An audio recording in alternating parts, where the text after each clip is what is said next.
날마다 살아나는 큐티 김양재 목사입니다. 오늘 큐티인 말씀은 요나 1장 1절부터 7절까지예요. 하나님 아버지, 새해 첫날 말씀 앞에 서게 하시니 감사합니다. 올해도 주님의 부르심 앞에 도망하지 않고 순종하도록 말씀해 주시옵소서. 듣겠습니다. 망함을 당하지 않으려면 첫째, 도망하지 말고 사명의 자리를 지켜야 합니다. 오늘 1절에 여호와의 말씀이 아미떼의 아들 요나에게 임하니라고 해요. 선지서의 전형적인 서두인데 여기서 핵심은 말씀하시는 하나님입니다. 그러면 요나는 들어야 하잖아요. 하나님은 분명하게 말씀하시는데 요나는 그 말씀을 듣고도 불순종해요. 모든 불순종의 출발은 말씀을 듣지 않음에서 비롯됩니다. 하나님은 요나를 이미 알고 계셨지요. 그 아버지의 이름까지 아셨습니다. 이처럼 하나님은 우리의 모든 사정을 다 알고서 말씀하시기에 우리는 핑계 댈 것이 없어요.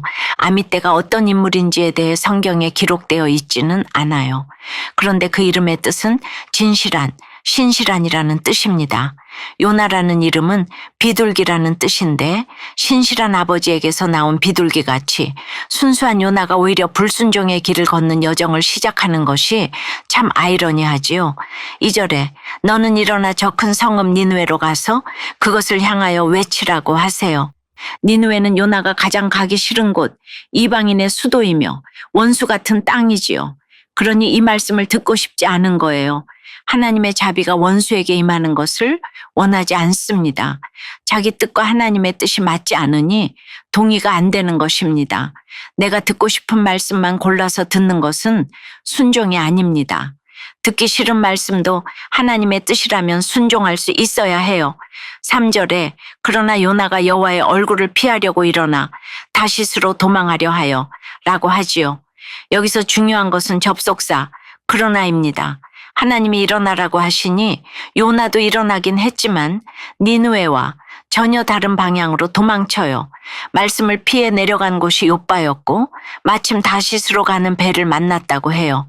환경이 다 맞아떨어지니 얼마나 기분이 좋았겠습니까?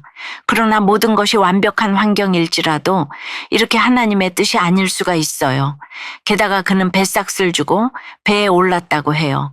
불순종은 이렇게 값을 치르게 되어 있습니다. 요나는 하나님의 얼굴을 피하려 했지만 전능하신 하나님 앞에서 피할 곳은 없어요. 그 중요한 사실을 몰랐던 것이지요. 눈앞에 길이 열린다고 모두 축복이 아닙니다. 마침 좋은 기회처럼 보여도 그것이 불순종의 문을 여는 일이 될 수 있음을 기억해야 합니다. 여러분은 어떠세요? 하나님이 지금 가라고 하시는 니느웨는 어디입니까? 가장 불편한 상황이나 사람이 혹시 니느웨는 아닌가요? 환경이 좋아 보인다고 불순종의 길을 선택하진 않나요?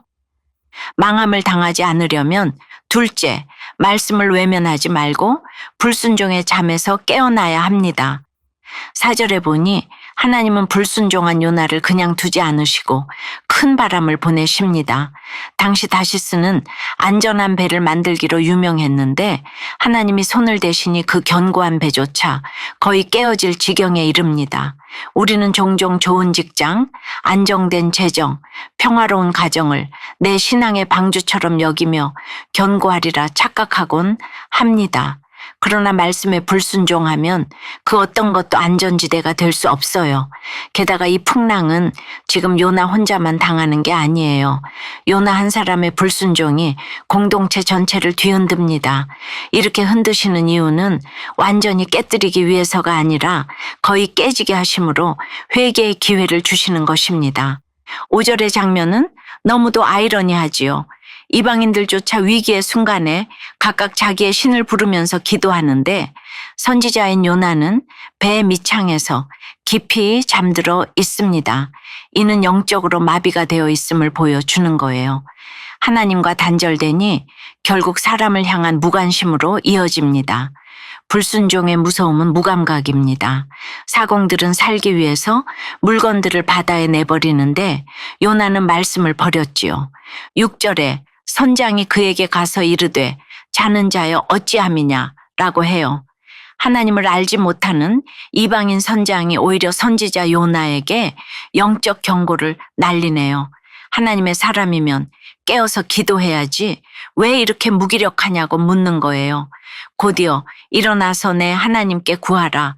혹시 하나님이 우리를 생각하사 망하지 아니하게 하시리라 고 합니다. 이 말은 사실 요나가 해야 할 말 아닙니까? 그런데 하나님을 모르는 자가 하나님께 살려달라고 기도하길 요청합니다. 선지자로서 이 얼마나 부끄러운 모습입니까? 그러나 동시에 우리의 회복은 이런 부끄러움을 직면할 때부터 시작됩니다. 7절에서 이방인들은 원인을 밝히고자 제비를 뽑아요. 놀랍게도 가장 미신적인 방법처럼 보이는 제비 뽑기를 통해 하나님은 요나를 드러내십니다. 말씀 앞에 회개하지 않으면 결국 하나님은 이렇게 우리의 죄를 드러내실 수밖에 없지요. 그것이 풍랑이든 제비든 사람들의 말이든 결국 진실은 드러나게 되어 있습니다. 하나님은 요나를 포기하지 않으시고 끝까지 추적하십니다. 이것이 바로 포기하지 않으시는 하나님의 사랑입니다. 적용 질문입니다. 나의 불순종이 가정과 공동체를 흔들고 있지는 않습니까? 지금 어디에서 잠들어 있습니까? 믿지 않는 지체들을 통해 하나님의 책망을 들은 적이 있나요?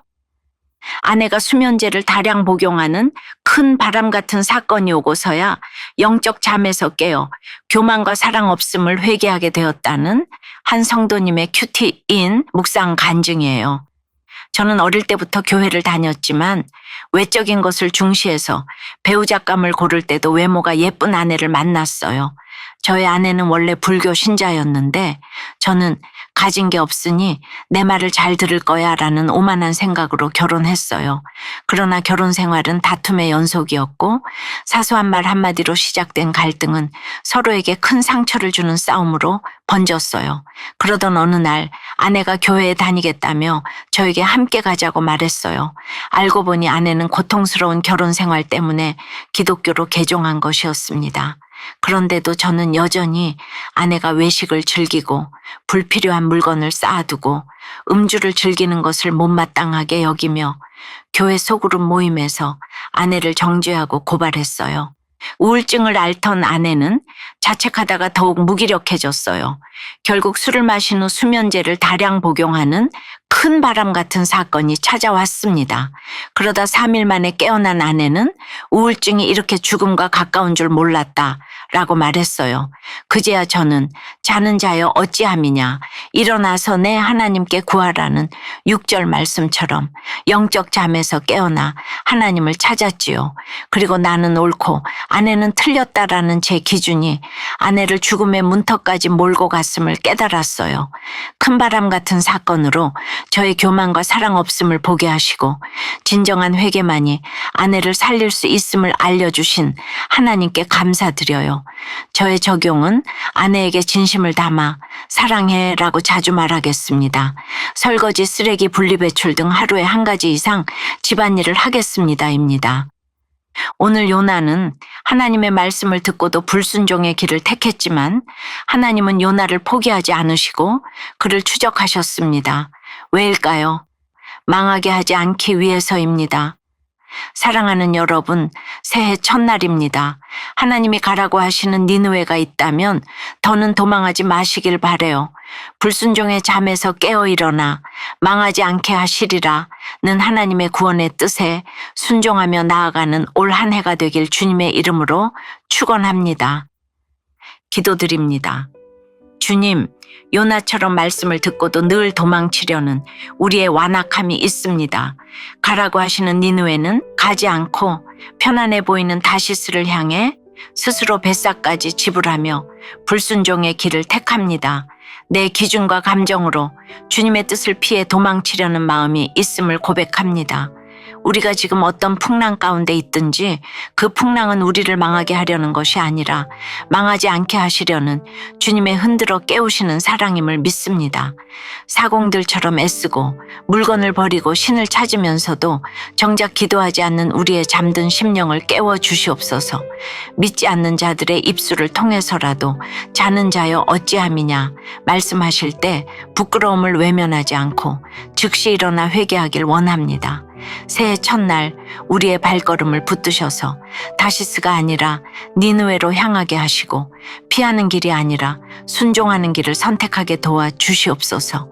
환경이 열렸다고 축복이라 착각하지 않고 말씀을 기준으로 길을 분별하도록 인도해 주시옵소서. 예수 그리스도 이름으로 기도드리옵나이다. 아멘.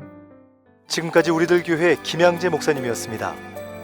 큐티에 도움받기 원하시는 분들은 QTM 홈페이지 qtm.or.kr 또는 유튜브에서 QTM을 검색하시면 도움받을 수 있습니다. 자세한 문의사항은 지역번호 031-705-5360번으로 문의하시기 바랍니다.